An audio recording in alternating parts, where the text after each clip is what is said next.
इन दिनों डॉक्टर बिंद्रा आपका बहुत बहुत स्वागत है। इन दिनों एक डिबेट चली हुई है, तो हमने सोचा कि आप जो हैं भगवत गीता, महाभारत, आध्यात्म, मोटिवेशन तमाम पहलुओं पर खुल के बोलते हैं। लोग आपके कही हुई बातों को सुनते हैं, पसंद भी करते हैं, वायरल भी होते हैं आपके कोट्स। तो हमने सोचा क्यों ना जो ये विवाद चल रहा है उस पर आपकी राय जानी जाए। एक विवाद है बागेश्वर धाम के बाबा को लेकर, उनके दरबार को लेकर, दिव्य दरबार में, जहां पर वो कहते हैं कि सनातन ने उन्हें ऐसी शक्ति दी है, भगवान बालाजी और हनुमान जी और उनके पूर्वजों का आशीर्वाद है उस गद्दी पर, कि उनको अलौकिक शक्तियां आती हैं जिससे वो आपके मन की बात जान लेते हैं, आपकी परेशानी जान लेते हैं, उपाय बताते हैं उन्हें दूर करने के। तर्कशास्त्री कह रहे हैं कि भाई ये जो है चमत्कार नहीं है, ये माइंड रीडिंग है और इस तरह से लोगों को बहलाना नहीं चाहिए, इसका अध्यात्म से कोई लेना देना नहीं है। अगर हम धर्म गुरुओं की बात करें तो वो भी बटे हुए हैं, कोई कहता है कि नहीं भाई सनातन में शक्तियां हैं, कोई कहता है नहीं। डॉक्टर विवेक बिंद्रा क्या कहते हैं? मैं बागेश्वर बाबा धाम को ज़्यादा बहुत जानता नहीं हूँ, पर आपके प्रश्न का उत्तर जरूर दे सकता हूँ। ये आध्यात्मिक शक्ति नहीं है, ये भौतिक शक्तियाँ होती हैं। आध्यात्म इनसे थोड़ा और ऊपर माना जाएगा। ये शक्तियाँ सिद्धियों के द्वारा प्राप्त की जा सकती है और ये शक्तियाँ भी भगवान की कृपा से प्राप्त की जा सकती हैं। अभीमा, लघीमा, वशयिता, कामा वशयिता, बहुत 8 प्रकार की सिद्धियाँ होती हैं, अष्ट सिद्धि। अब वो सिद्धियाँ, अगर उसमें से कोई सिद्धि उनके पास है या नहीं है, इसकी मुझको जानकारी नहीं है। हाँ, पर यह सिद्धि के माध्यम से आप ये काफ़ी तपस्या करके भी मिलती है और भगवत कृपा से भी प्राप्त हो सकती है। मैं ये जरूर कहूँगा कि अध्यात्म इनसे बहुत ऊपर है। एक सिद्धि से आप बहुत छोटा काम कर सकते हैं, पर आध्यात्मिक जीवन में आप जब प्रवेश कर जाते हैं तो उसके बाद फिर व्यक्ति को चमत्कार दिखाने की कोई आवश्यकता नहीं पड़ती है। उसका भगवान के साथ भगवत प्रेम हो जाता है और भगवत प्रेम जो है, जो आध्यात्म है, एक आत्मा और परमात्मा के बीच का जो रिश्ता एस्टैब्लिश होना, वो इनसे थोड़ा और ऊपर की बात है। डॉक्टर बिंद्रा, जो रैशनलिस्ट हैं वो ये कह रहे हैं कि जो शक्तियां, जिनको आपने कहा कि जो भौतिक शक्तियां हैं ये होती हैं, क्या ये भौतिक शक्तियां जो हैं वो मन की बात जान लेती हैं, लेकिन क्या मेरा इलाज भी कर सकती हैं? क्योंकि ऐसे दावे किए जाते हैं कि आपकी बीमारी का इलाज इसमें छिपा है, आपकी परेशानी का इलाज इसमें छिपा है। क्योंकि मन की बात तो माइंड रीडर भी जान लेते हैं। वो कहते हैं मन की बात अगर जान रहे हैं तो एक कला है, ये आर्ट है, एक माइंड रीडर के पास भी है, जो जगह जगह जाके शो करते हैं, बड़े पॉपुलर, इंटरनेशनली भी कई माइंड रीडर्स होते हैं। तो कह रहे हैं कि इसे सनातन से मत जोड़िए, इसे आर्ट कहिए, कला कहिए, क्योंकि आप किसी की बीमारी का ठीक करने का दावा मत कीजिए। नहीं, मैं इसको थोड़ा अलग तरीके से देखना चाहूँगा। आप कह रहे हैं सनातन से मत जोड़िए या सनातन धर्म से मत जोड़िए। मैं ये कह रहा हूँ भौतिक शक्तियाँ, आध्यात्मिक शक्तियाँ दोनों सनातन धर्म से जोड़ी जा सकती हैं। सनातन धर्म से दोनों को जोड़ा जा सकता है। वो कह रहे हैं इसको मत जोड़िए, उसको जोड़िए, उसको मत जोड़िए। सनातन धर्म सभी को जोड़ रहा है अपने साथ में। जो हमारे शास्त्र हैं वो परिपूर्ण है, वो संपूर्ण है। उसमें ये बाबा जी भी आ रहे हैं और दूसरे बाबा जी भी आ रहे हैं, एक आम इंसान भी आ रहा है। भगवत गीता पढ़ता है जो व्यक्ति, जो वेद पुराण पढ़ सकता है, तो उसका भौतिक और आध्यात्मिक दोनों जीवन अच्छे हो जाते हैं। अब ये बाबा जी जो कर रहे हैं, ये इनके पास जो सिद्धि है, वो सिद्धि अधिकतम भी सिद्धि होगी तो भी भौतिक ही मानी जाएगी। वो इन 14 भौतिक लोकों की सिद्धि है। अतल, वितल, सुतल, तलातल, रसातल, महातल, पाताल, ये नीचे के लोक हैं। स्वर्ग लोक, जन लोक, महर लोक, यज्ञ लोक, तप लोक, ब्रह्मा का लोक, ये सबसे ऊंचा लोक है। 14 भौतिक लोकों में जितनी सिद्धियां हैं वो भौतिक सिद्धि है, वो आध्यात्मिक नहीं है। ये तो मैं बता दूं। लेकिन भौतिक को भी आप सनातन से जोड़ सकते हैं और आध्यात्मिक को भी जोड़ सकते हैं। ठीक है, दोनों सिद्धियां मैंने माना, आपने कहा क्यों नहीं कर सकते? डॉक्टर के पास भी एक भौतिक सिद्धि है, डॉक्टर भी इलाज कर सकता है। उसके पास भी ऑपरेशन करने की सिद्धि है। इसमें स्थूल सिद्धि भी होती है और सूक्ष्म सिद्धि भी होती है। जो रावण का विमान था वो सूक्ष्म था और जो इंडियन एयरलाइंस का विमान है वो स्थूल है। सिद्धि तो दोनों ही है ना। तो यानी आप कह रहे हैं कि चमत्कारिक सिद्धियां जो हैं हमारे बाबाओं के पास, एक सटल है। नहीं, जो चमत्कारिक सिद्धियां हैं बाबाओं के पास और जो दावा करते हैं कि आपके दुख दूर कर देंगे, आपकी बीमारी ठीक कर देंगे, इनमें दम है आपकी नजर में? ऐसा होता है? क्योंकि कई लोग कह रहे हैं इससे अंधविश्वास फैला रहे हैं। बिल्कुल, क्यों दम नहीं है? जब मैं कह रहा हूं कि शास्त्रों में सिद्धियां दी गई हैं, इलाज भी किया जा सकता है सिद्धि से। मैं तो ये कह रहा हूं, आप बाबा नीम करौरी के बारे में जानते हैं ना? जब पूरी दुनिया से जूलिया रॉबर्ट्स भी आ रही हैं, स्टीव जॉब्स भी आ रहे हैं, सब लोग आ रहे हैं उनको देखने, मार्क जुकरबर्ग भी आ रहे हैं उनके दर्शन करने। बाबा नीम करौरी इलाहाबाद के अंदर कुंभ मेले में डुबकी लगाते थे, हिमालय से बाहर निकल जाते थे। सब जानते हैं उनके विषय में, कितनी दफा उन्होंने करके दिखाई। ये सिद्धि है और ये भी भौतिक सिद्धि है, ये भी आध्यात्मिक सिद्धि नहीं है। तो मैं ये कहूंगा आपसे कि सिद्धियां प्राप्त की जाती हैं तपस्या के द्वारा, ज्ञान के द्वारा अर्जित की जाती हैं और उनसे यकीनन लाभ हो सकता है। अब कोई उस सिद्धि को कोई जो है कमर्शियलाइज कर रहा हो तो वो मैं कहूंगा गलत है। बाबा नीम करौरी ने कभी कमर्शियलाइज नहीं किया। और जहां तक मैं जानता हूं बाबा बागेश्वर धाम, मुझे जानकारी कम है, पर वो शायद किसी से पैसा नहीं लेते हैं, वो सब कुछ फ्री में चलाते हैं।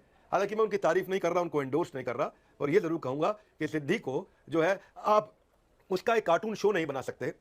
आप किसी सिद्धि को लेकर के एक सर्कस नहीं चालू कर सकते। आप किसी सिद्धि को लेकर के टिकट बांट के लोगों को बुला करके कमाई करने का जरिया नहीं बनाना चाहिए। वो सिद्धि लोगों की सहायता, उनकी सेवा के लिए होनी चाहिए। जिस दिन आपने पैसा लेना शुरू कर दिया, उस दिन वो सिद्धि आपके हाथ से समाप्त हो जाएगी। लेकिन वो तो दिव्य दरबार लगाते हैं, बाकायदा टेलीविजन पर टेलीकास्ट होता है, वो आवाज लगा के बुलाते हैं लोगों को, तो यानी कि इस तरह का डिस्प्ले करना ये बहुत ही प्राइवेट अफेयर होना चाहिए।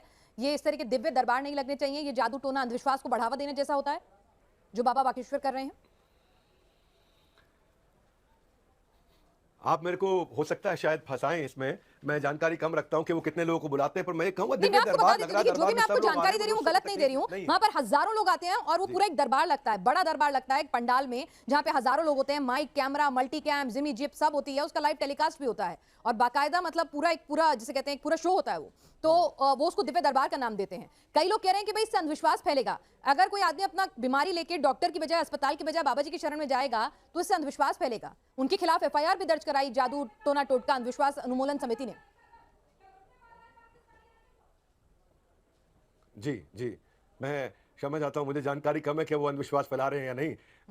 मैं ये जरूर कहूंगा कि अगर वो ऐसा कर रहे हैं तो बिल्कुल गलत है, उनको नहीं करना चाहिए, कमर्शियलाइज नहीं करना चाहिए। पर जितनी जानकारी मेरी सीमित है, वो उसको कमर्शियलाइज नहीं कर रहे हैं, वो उसको पॉपुलराइज कर रहे हैं। तो हो सकता है कि पॉपुलराइज करने के बाद कमर्शियलाइज करे एक इंसान, तो ओवरली पॉपुलराइज करने में रिस्क तो है। उसमें अलग प्रकार की इच्छाएं भी जागृत हो जाती हैं। जब आप पॉपुलर हो जाते हैं, आपके पास शक्ति आती है, तो अलग इच्छाएं भी जागृत होती है, तो उसमें डिविएशन की संभावना भी बढ़ जाती है। परंतु मैं जरूर कहूंगा कि अगर वो वास्तव में लोगों की सेवा कर रहे हैं और मदद कर रहे हैं, तो मैं उनको जरूर धन्यवाद करना चाहता हूं। अगर लोगों की मदद हो रही है, सेवा हो रही है और किसी प्रकार से हो रही है और वो भी निःशुल्क हो रही है, तो फिर वो बधाई के पात्र हैं। तो फिर डॉक्टर या इस तरह की सिद्धियां इंसान किसे चुने? उन्होंने कभी ऐसा कहा है कि मैं क्या उन्होंने कभी कहा है कि डॉक्टर के पास मत जाओ, मेरे पास आओ? नहीं, लेकिन अगर एक बाबा जी अपने दरबार में ही बीमारी ठीक कर देंगे तो एक गरीब आदमी अस्पताल की बजाय वहां जाना नहीं पसंद करेगा। ये तर्कशास्त्रियों के तर्क हैं। देखिए, मैं आपके सामने दोनों चीजें रख रही हूँ। यहाँ पर हम किसी की तरफ नहीं है, बीइंग अ न्यूज चैनल हम आपके सामने दोनों पॉइंट्स रख रहे हैं। तर्कशास्त्री क्या कह रहे हैं?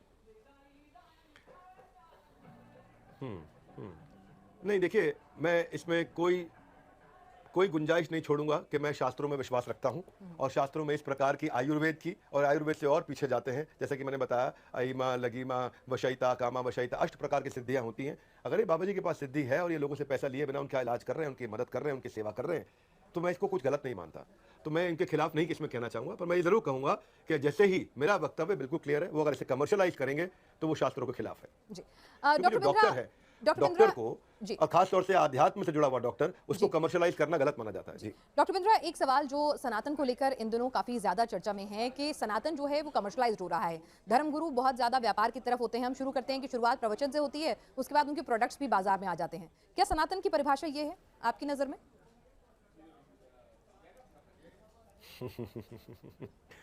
देखिए, कमर्शियलाइज हो रहा है नहीं हो रहा है सनातन धर्म का कमर्शियलाइजेशन, इसमें थोड़ी सी एक महीन लाइन है। देखिए, कुछ हद तक कमर्शियलाइजेशन गलत नहीं है अगर उसका इंटेंट ठीक हो। मैं आपको उदाहरण देता हूं। मान लीजिए एक मंदिर है, उस मंदिर में जन्माष्टमी मनाई जा रही है, एक तरफ वीआईपी लाइन लगी है और एक तरफ 10 लाख लोग लंबी लाइन में लगे हैं। तो आप कह सकते हैं कि वीआईपी लाइन क्यों? क्योंकि उस आदमी ने भाई 10 लाख रुपए का डोनेशन दिया है, 5 लाख रुपए का डोनेशन दिया है, इसलिए वो वीआईपी लाइन से आ रहा है। तो आपके मन में प्रश्न आना चाहिए कि भगवान क्या पैसे से मिलेंगे, भगवान क्या पैसे से दर्शन देंगे? नहीं, ये बात नहीं। लेकिन जो किया जा रहा है वो ठीक, मैं आपको समझा देता हूं क्यों। अगर वही मंदिर वो 10 लाख लोगों को फ्री भोजन दे रहा है, अगर वही मंदिर 10 लाख लोगों के लिए व्यवस्था कर रहा है, इंफ्रास्ट्रक्चर बिल्ड कर रहा है, उनके लिए सिक्योरिटी का अरेंजमेंट कर रहा है, उनके लिए टेंट लगाया गया, उनके लिए सब सुविधा करी गई है, तो ये बेचारे जो 100 लोग वीआईपी हैं, इनके पैसे से ही किया गया है, तो उनको थोड़ी इज्जत देना गलत नहीं माना जाएगा। अब इसको एक आदमी कमर्शियलाइज भी कह सकता है और इसको एक आदमी इंटेलिजेंट एंगेजमेंट और intelligent scalability of spiritual institution भी कहा जा सकता है कि भाई ये वीआईपी इसलिए है क्योंकि ये इन 10 लाख लोगों का ध्यान रखते हैं। ये वीआईपी इनको एडवांस एंट्री मंदिर में इसलिए मिल रही है। बाकी भगवान सब जानते हैं, भगवान तो श्रद्धा देखते हैं, उसकी भी देख रहे हैं, इसकी भी देख रहे हैं। भगवान तो सबको उसके क्या कहते हैं कि भावग्राही जनार्दना, भगवान केवल आपका भाव ग्रहण करते हैं, आपका चंदा ग्रहण नहीं करते, आपका डोनेशन ग्रहण नहीं करते। पर इंस्टीट्यूशन को चलाने के लिए कई दफा अगर एक आध्यात्मिक साबुन भी बेचा गया और एक आध्यात्मिक तेल भी बेचा गया है ताकि इंस्टीट्यूशन रन करके हजारों लाखों लोगों को फ्री में भोजन कराया जा सके, तो उसको मैं गलत नहीं मानूंगा। ठीक है डॉक्टर बिंद्रा, कमर्शियलाइजेशन नहीं है, वो इंटेलिजेंस है।